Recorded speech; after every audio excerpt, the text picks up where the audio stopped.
Hello everyone, कैसे हो आप सब। आई होप आप सभी बहुत अच्छे होंगे, सेफ होंगे और आप अपना बहुत अच्छे से ध्यान रख रहे होंगे।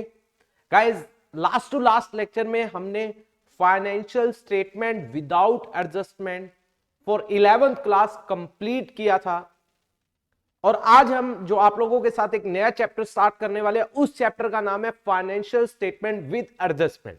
तो गाइज, आज का जो टॉपिक रहने वाला है बहुत इंपॉर्टेंट, बहुत अच्छा टॉपिक रहने वाला है। तो इस वीडियो को एंड तक जरूर देखना ताकि आप लोगों को सारी बातें क्लियर हो जाए। चलिए गाइज, स्टार्ट कर रहे हैं हम अपना चैप्टर। चैप्टर का नाम है फाइनेंशियल स्टेटमेंट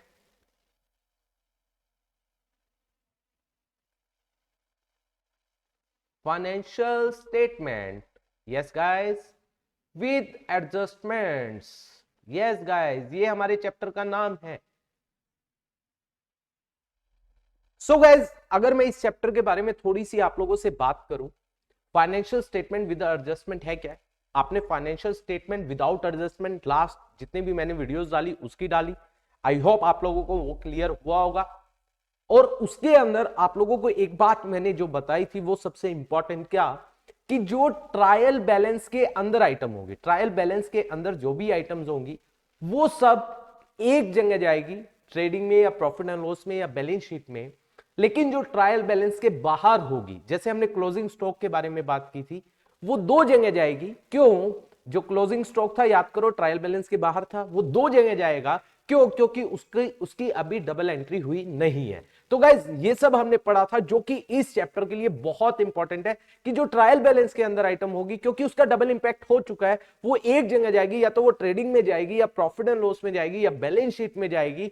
लेकिन जो ट्रायल बैलेंस के बाहर है वो दो जगह जाएगी, दो जगह उसका इंपैक्ट होगा, क्योंकि उसकी अभी डबल एंट्री हुई ही नहीं है, तो हमें उसका डबल इफेक्ट दिखाना पड़ेगा। तो गाइज, हम इस चैप्टर को स्टार्ट कर रहे हैं एडजस्टमेंट के साथ। बाकी सब आप already financial statement without adjustment में कर चुके हो, किस तरीके से ट्रेडिंग बनाना है, प्रॉफिट एंड लॉस और बैलेंस शीट, ये सब बनाना है। अब हम जो बात कर रहे हैं वो एडजस्टमेंट की बात कर रहे हैं। हम एक एक adjustment as per your book हम करते चलते हैं ताकि आप लोगों को क्लियर हो जाए। सबसे पहली एडजस्टमेंट हम उठा रहे हैं क्लोजिंग स्टॉक। वैसे तो हमने इसके बारे में पहले भी डिस्कस किया था, लेकिन आज और चीजें भी हम इसके बारे में डिस्कस करने वाले हैं जो आपको क्लियर होनी चाहिए। क्लोजिंग स्टॉक, अब गाइज मैं जो बातें करने वाला हूं वो इस तरीके से करूंगा कि अगर ये ट्रायल बैलेंस के बाहर गिवन है, के बाहर है मतलब जो ट्रायल बैलेंस के बाहर है, और दूसरा ये ट्रायल बैलेंस के अंदर है। अगर हम बात करें ये ट्रायल बैलेंस के, अगर ये बाहर है तो गाइज ये दो जगह जाएगा। एज यू नो, हम ऑलरेडी कर चुके हैं, ये दो जगह जाएगा। कहां पर? आपको पता है, एक तो हमारा कहां जाएगा, ट्रेडिंग अकाउंट की क्रेडिट साइड पर। यस गाइज, क्योंकि इसकी एंट्री हमें करनी पड़ेगी, क्योंकि अभी डबल एंट्री हुई नहीं है। तो आपको पता है एंट्री क्या होती है, एंट्री होती है closing stock account debit to में ट्रेडिंग। गाइज मैं इसको सही से लिख देता हूं ताकि आपको क्लियर हो जाए। यस गाइज, इसकी एंट्री क्या होती है, closing stock account debit to में ट्रेडिंग। ऑलराइट गाइज, इसका मतलब कहने का क्या हुआ, हमने ये जर्नल एंट्री अभी पास की है, ये ट्रायल बैलेंस के बाहर है, ट्रायल बैलेंस के अंदर नहीं है, तो हमने इसकी जर्नल एंट्री जो है वो पास नहीं की हुई है। अब हम कर रहे हैं, तो हमने एंट्री की closing stock account debit to trading. Closing stock एक तरफ ये हमारी एसेट है। क्यों? क्योंकि ये माल अभी बिका नहीं है।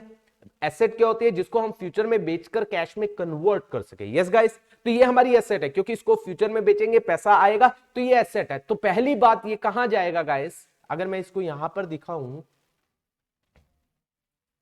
ये हमारी बैलेंस शीट में। यस गाइस, बैलेंस शीट में क्लोजिंग स्टॉक एसेट में आएगा, क्योंकि ये हमारी एसेट है। दूसरा, हमने ट्रेडिंग को क्रेडिट कर दिया। क्यों क्रेडिट कर दिया, मैं दोबारा बता देता हूं, पिछले लेक्चर्स में बता चुका हूं। ट्रेडिंग को क्रेडिट इसीलिए किया ताकि इसको खर्चों में से कम कर सके, खर्चों में से माइनस कर सके, क्योंकि ट्रेडिंग की डेबिट में सारे खर्चे आ गए हैं, वो भी खर्चे आ गए, उनसे रिलेटेड भी खर्चे आ गए हैं जो माल अभी बिका नहीं है। तो आपका मैचिंग प्रिंसिपल क्या कहता है, जिस इनकम को कमाने के लिए जो खर्चे किए हैं, जिस साल उस इनकम को दिखाया जाएगा उसी साल खर्चों को दिखाया जाएगा। जब क्लोजिंग स्टॉक से हमें इनकम मिली नहीं है तो इससे रिलेटेड खर्चों को भी हम इस साल नहीं दिखाएंगे, इसीलिए हम इसको क्या करते हैं, खर्चों में से minus, rather than purchases and all में से सब में से अलग अलग माइनस करने के बजाय हम इसको क्लोजिंग स्टॉक को क्रेडिट साइड पर, ट्रेडिंग की क्रेडिट साइड पर दिखा देते हैं। तो ये दूसरी जगह जो जाएगा, कहां पर जाएगा, ट्रेडिंग अकाउंट की क्रेडिट साइड पर by closing stock. I hope ये बात आपको आई होगी कि एक तो ये ट्रेडिंग की क्रेडिट साइड पर जाएगा और एक बैलेंस शीट की एसेट साइड पर जाएगा।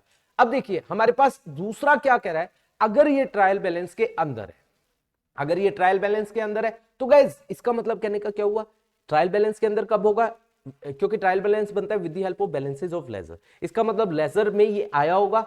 लेजर में कब आया होगा, जब इसकी जर्नल एंट्री हुई होगी। इसका मतलब we have already pass the journal entry.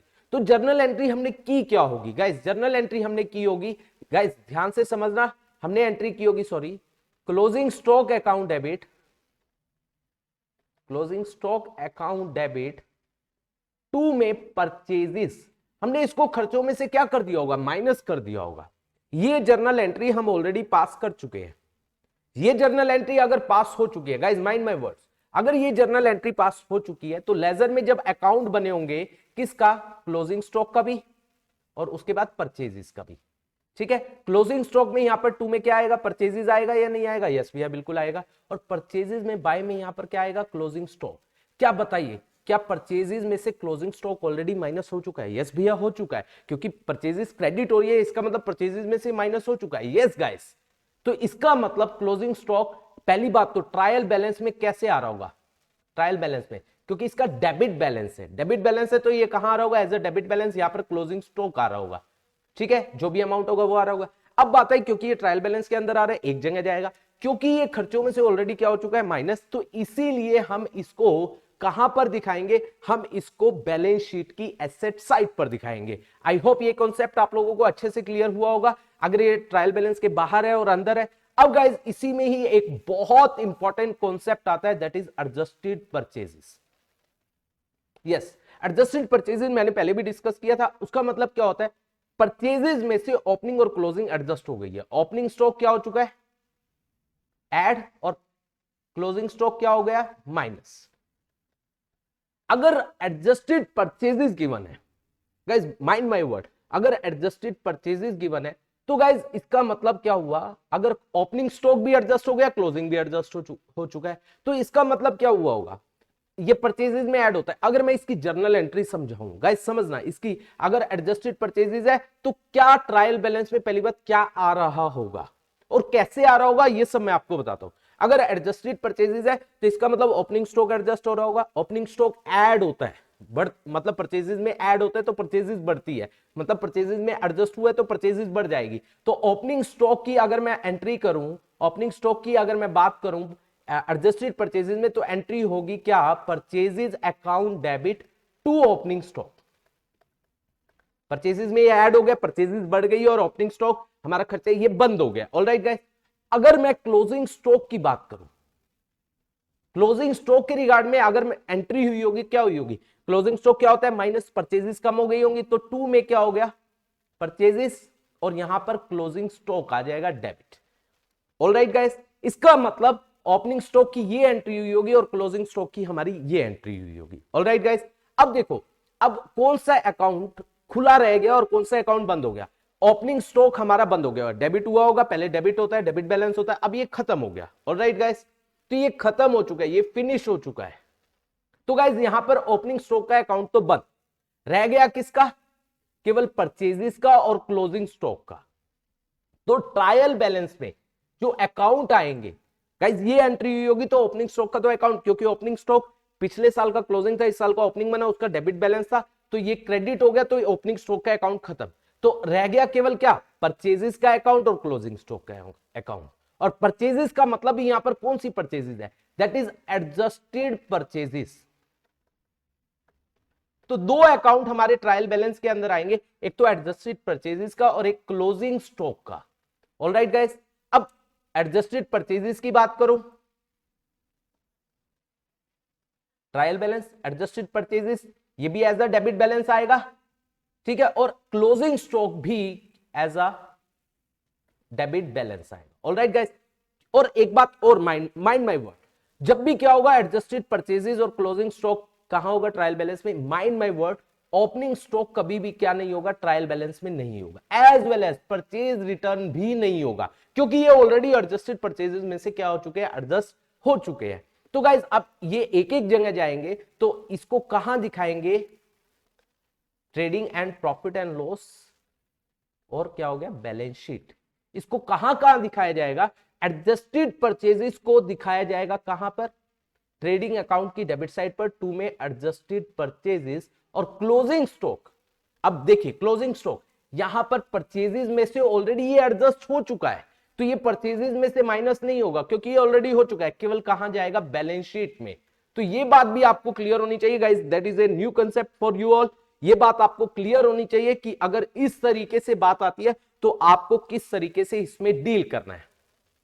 I hope ये बात आप लोगों को क्लियर हुई होगी, ये कॉन्सेप्ट आपको समझ आया होगा। अब अगली वीडियो में हम आपके साथ next concept like outstanding expense, इसके बाद prepaid expense, accrued income, income received in advance, इन सब के बारे में आपसे डिस्कस करने वाले, बहुत इंपॉर्टेंट चीजें।